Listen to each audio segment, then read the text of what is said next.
WordPress in 60 seconds or less using your all-in-one SEO pack with WooCommerce.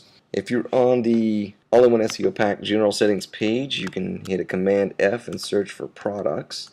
That should take you down to the custom post type settings where you can check the products, product categories, and product tags.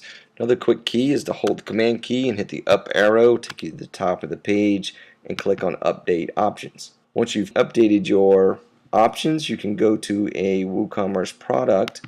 I'll go to All Products and then click Edit on a product. And then if you scroll down, you'll see your all-in-one SEO pack options where you can add your description and keywords. This is all-in-one SEO pack with WooCommerce WordPress in 60 seconds or less.